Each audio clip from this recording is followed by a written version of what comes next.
day. I started when I was 12 and I still hadn't stopped. You know, after 12 surgeries. So I'm still hanging in there with all the pain and everything. My most painful was losing to Lee Priest.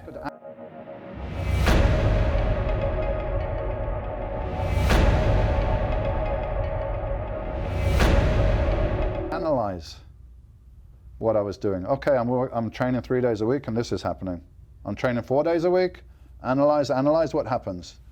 I noted that if I did increase the volume and the frequency of the workouts, my progress kind of came to a stop. And when I did a little bit less, very intense, really hard training, but less, shorter workouts, less frequently, I start growing again. People.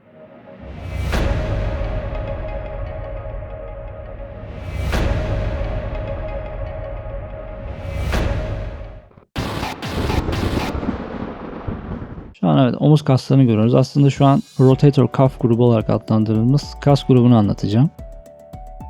Evet, omuz kasının üstten görünümü. Evet, şimdi omuz kasımız şeffaf. Aslında bu kasların zayıf olmasının temeli dairesel hareket yaptırması. Supraspinatus, infraspinatus, teres minor ve teres major. Subscapularis. Şimdi kırmızı grup ve sarı grup, iki rengi boyadım. Kırmızı grup external rotation yaptırıyor. Sarı grupsa internal rotation yaptırıyor. Şimdi bağ dokuları görelim. Bağ dokular kastan daha kuvvetli olan, kemikten daha güçsüz olan doku yapısı.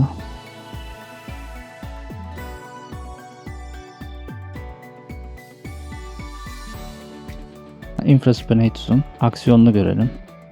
Temel görevi bu bölümde external rotation yaptırmak. Burada 4 açı. Gave me stuff. Oh, my brother, my older brother's got these old magazines. So one guy gave me all these little Iron Man. If you remember these very small Iron Man magazines. It's really old school, and it was very independent and almost like the opposite to Weider, where Weider took bodybuilding and created this illusion. As you say, Arnold went there and expected this big building, and it was very small. The same thing, he created this illusion of bodybuilding where you're on the beach with the protein shake and the hot girls, and it's like as if it's a lifestyle that we're all doing here. How are you doing that? You got no money. There's no money in bodybuilding. So it's like an illusion. He was making bodybuilding like cool and trendy and fashionable and desirable, where Iron Man was a bit more like old school and more basic and practical advice. Because of the training advice you got from Joe Weider was Arnold's 20 sets 6 times a week and so on. That didn't work. So one was the logic, one was the dream, the possibility, the what if. So I liked all. I liked the old Ironmans just for the on biceps, on squats. What were you? I don't know, man, because I never did a max, like as in a single. Yeah. I can tell you what I did for working sets, which would be like 8 reps. 8 reps. Bench like 500.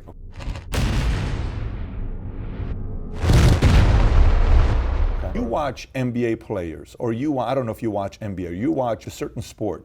Can you look and say, that guy's on something? When you see somebody, can you pretty much say somebody's on using something or not? I can't say 100%. Okay. But I could have my suspicions, especially if they change quite quickly. Bodybuilders of all time. Put yourself out there. Who would you say are the top 5 in your eyes?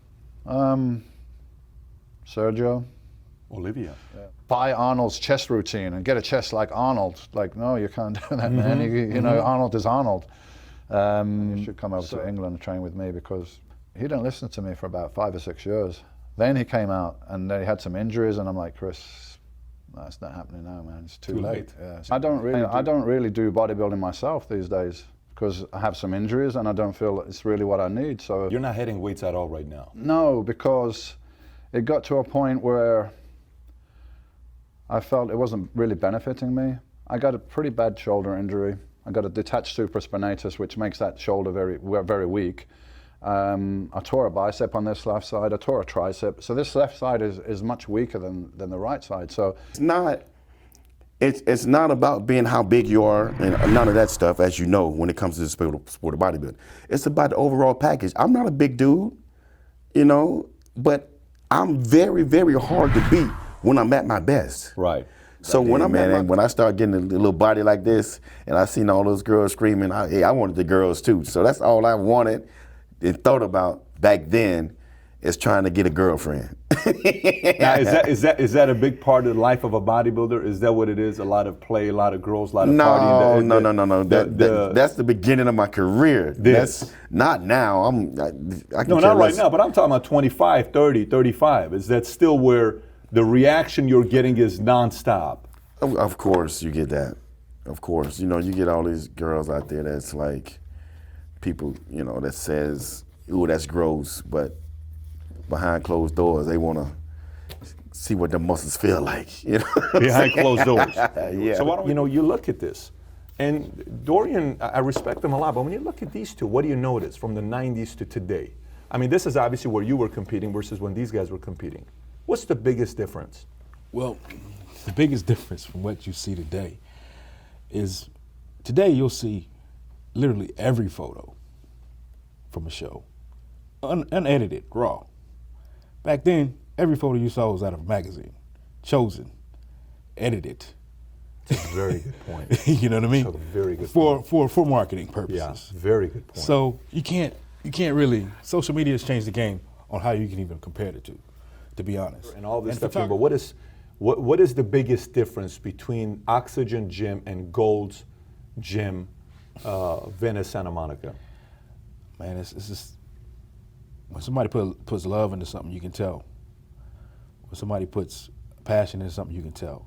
When you put in an environment to where each piece of equipment is hand selected, he don't want the publicity of anybody copying him, so he removes all the labels off the pieces, so you don't even know who produced the equipment.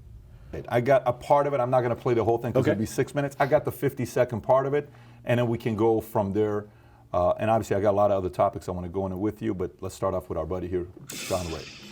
Did you and Chad Nichols ever do anything together? Absolutely not. Okay. He's Dr. Kevorkian to me, bro. In 1996, I went to guest post for him, took me to dinner, and he asked me if I needed any help. I just got second place to Dorian Yates. No, I don't need your help. I don't even know you. And I think that's where we started to butt heads. Ronnie Coleman will defend him to the 9th degree, but he was in that bathtub near death in 2001 at the direction of Chad Nichols, who's not a doctor, by the way. There's at least 5 deaths. Don Youngblood, Nasser El Sambadi, Dallas McCarver, and a few other people as a bodybuilding coach that are dead and in the ground, and he hadn't gone to one funeral. So I have a reason to be pissed. So that's a shorter, abbreviated version of of what he said. Exactly. What are your thoughts on what he said? So there's a couple things. It depends where you want me to start. We can start.